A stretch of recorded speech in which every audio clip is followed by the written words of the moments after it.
아이를 어린이집에 보내고 있는 워킹맘입니다. 아이를 보내고 있는 어린이집은 아파트 내에 있는 사설 어린이집인데요. 올 초에 원장님이 바뀌셨습니다.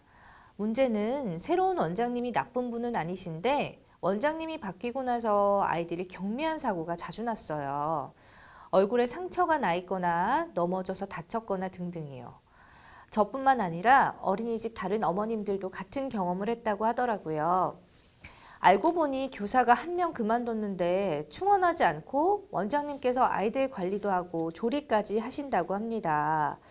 그렇다 보니 업무가 과중해 아이들 케어가 잘 안 되는 거죠. 제가 알기로는 아이 5명당 교사 1명이 투입돼야만 하는 걸로 알고 있는데 원장님의 입장은 돈이 없다는 겁니다.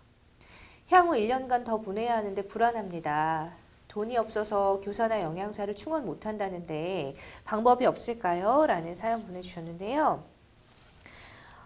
이게 아파트 내에 있는 사설 유치원인데 지금 현재 운영 비용이 없어서 교사를 충원하지 못하고 있다. 이게 과연 법적으로도 허용이 되는 건지 궁금합니다. 보육기관 내에 교사 채용 관련법이 따로 있지 않을까요, 황 변호사님? 네, 충분히 있지요. 우리나라에서 시행 중인 영유아 보육법 시행 규칙에 따르면 보육기관이 꼭 채용하고 있어야 되는 교사의 명수를 정하고 있습니다. 그렇죠. 예, 교사 1인당 만 1세 미만은 3명, 만 1세는 5명, 만 2세는 7명, 만 3세는 15명, 만 4세 이상의 미취학 영유아는 20명까지 돌볼 수 있도록 규정을 하고 있습니다. 근데 혹자 입장에서는 너무 많다라고 할 수 있는데 현실적으로는 어린이집들마다 현실적 경제적 어려움을 호소를 하게 되었고 이 때문에 복지부에서는 탄력 보육 지침이라고 해서 초과 보육을 허용하고 있는 상황입니다. 지금 이런 사안인데요. 근데 충분히 예상되다시피 보육교사가 부족하게 되면 제대로 된 보육을 받아야 될 아이들의 권리가 침해되고 뿐만이 아니라 보육교사들의 노동 강도까지 더해지면서 결국 보육의 질이 전반적으로 하락된다는 큰 문제점이 있지요. 네. 이 때문에 보육교사 1인당 아동수는 아동들의 기초적 권리라고 하면서 지금처럼 초과 보육을 인정한 탄력 보육 지침을 하루빨리 폐기하라는 목소리가 점점 높아지고 있는 상황입니다. 그렇군요. 여기서 또 아이들이 경미한 사고가 좀 많이 발생했다고 합니다. 교사의 부주의로 어떻게 보면은 일어날 수도 있는 일이기 때문에 조금 더 안타깝다는 생각도 드는데 물론 교사분들도 참 고생 많으시지만요. 자, 이에 따라서 교사를 근무 태만이나 방치 혐의로 신고를 학부모가 할 수 있는지요? 네, 당연히 신고는 할 수 있겠죠. 그리고 사건 내용을 보면은 보육교사나 이 원장님께서 아이들을 육체적 그리고 정신적으로 학대하거나 이제 직접적인 물리력을 가한다. 그런 거는 아니었던 것 같아요. 네. 다만 이제 아이들을 막 잘 보살펴야 되겠죠. 특히 영유아 같은 경우에는 본인들이 어떤 행동을 하는지에 대한 판단이 본인 책임하에서 이루어지는 게 아니잖아요. 맞습니다. 그렇기 때문에 아이들끼리 장난을 치는 사이에서 굉장히 많은 다침이 있을 수도 있고 네. 또 이제 양 당사자 간에 그렇게 싸움이나 이런 게 아니라 그냥 혼자서 걸어가다가도 충분히 다칠 수 있는 게 영유아라고 그쵸. 생각을 해요. 맞아요.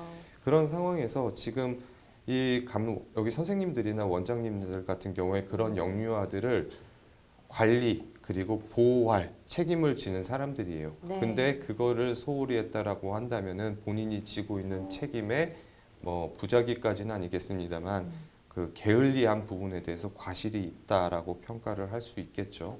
그래서 만약에 영유아가 이런 관리 부주의 속에서 크게 다치거나 한다라고 한다면 그거는 형사처벌, 즉 과실로 인한 상해 등으로 인한 과실치상죄나 이런 것들도 이제 문제가 될 수 있을 거고요. 예. 그리고 당연히 그 과실이 있다라고 하는 거는 저희가 많이 얘기했지만 과실로 인해서 발생하는 손해에 대한 손해배상 책임까지도 이제 발생할 수 있는 거예요. 물론 이게 어린이집이기 때문에 어린이집 안전공제회에서 사실 보상은 충분히 이루어지겠지만요.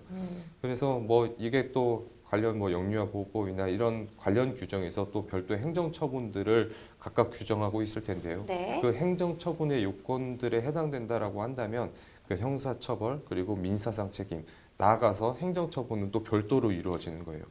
그렇기 때문에 사실상 지금 이렇게 영유아 보육원에서 선생님이나 원장님 수가 부족하다라고 한다면 네. 이 아이들을 위해서도 그렇지만 이 원장님이나 개개인 선생님 그리고 나아가서 이 보육원의 뭐 본인들의 이제 영업이나 유지 이런 걸 위해서라도 분명히 이런 건 인원 충원이 이루어져야 되는 것이 아닌가라는 생각이 듭니다. 맞습니다. 근데 제가 보니까 정말 고생하는 것 치고 생각보다 보육교사의 그런 그 월급 급여라고 할까요? 그게 많지는 않더라고요. 참 봉사하시고 좋은 마음으로 일하시는 분들도 많은데 이렇게 최근에 또 어린이집 아동학대로 인한 뉴스가 심심치 않게 일어나고 있습니다. 많은 분들도 걱정하고 충격을 금치 못하고 계신 사례들도 있는데 만약에 이렇게 아이를 학대하거나 폭행했을 때는 어떠한 처벌을 받게 되는지 좀 구체적으로 알고 싶네요. 예, 일단 2016년도에 인천에서 발생했던 사건으로 인해서 영유아 보육법이 개정되면서 모든 어린이집에 CCTV 설치가 의무화가 되었습니다. 네. 그건 한편으로 이제 지금 보완하는 정책인 거고요.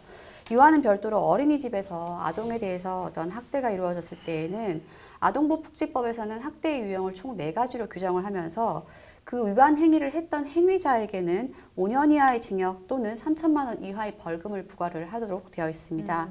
아울러 아동학대 혐의로 처벌받은 보육교사가 근무했던 그 어린이집 같은 경우는 최대 어린이집의 폐쇄 명령을 조치를 받을 수 있고요. 그에 미달된 경우에는 어린이집에 대해서 기간을 정한 운영 정지 명령 받을 수 있고 네. 또 혹은 상황이 여의치 않다. 어린이집을 운영 정지했다가는 다른 아동까지 피해를 보겠다라고 하면 운영 정지에 가름하여서 3천만 원 이하의 과징금을 부과받을 수 있도록 법이 규정을 해두고 있습니다. 만약에요, 원장이 어린이집 운영 보육료를 보육의 목적이 아니라 개인적인 용도로 사용하게 될 경우 있잖아요. 그러면 안 네네. 되겠지만 어떤 처벌을 받게 될까요? 그렇죠. 그 어린이집을 설치 운영하는 자는 기본적으로 영유아 보육법을 준수해야 돼요. 그래서 네. 영유아 보육법을 보면 어린이집을 이용하는 자로부터 보육료와 필요 경비 등을 받을 수 있다라고 규정을 하고 있는데요. 영유아 보육법에 의하면 이러한 보육료를 뭐 거짓이나 그밖에 부정한 방법으로 순항받는 경우에는 3년 이하의 징역 또는 3천만 원 이하의 벌금에 처한다라고 규정을 하고 있습니다. 예, 참고되셨으면 좋겠습니다. 참 많이들 고생하시고 있고 코로나로 인해서 참 이렇게 이랬다 저랬다 말들이 많아서 어머님들도 그렇고 우리 보육교사분들도 그렇고 마음고생 많으실 텐데 하루빨리 좀 이런 것들이 종식이 되고 또 이런 아동학대 소식은 더 이상 좀 안 들렸으면 좋겠습니다.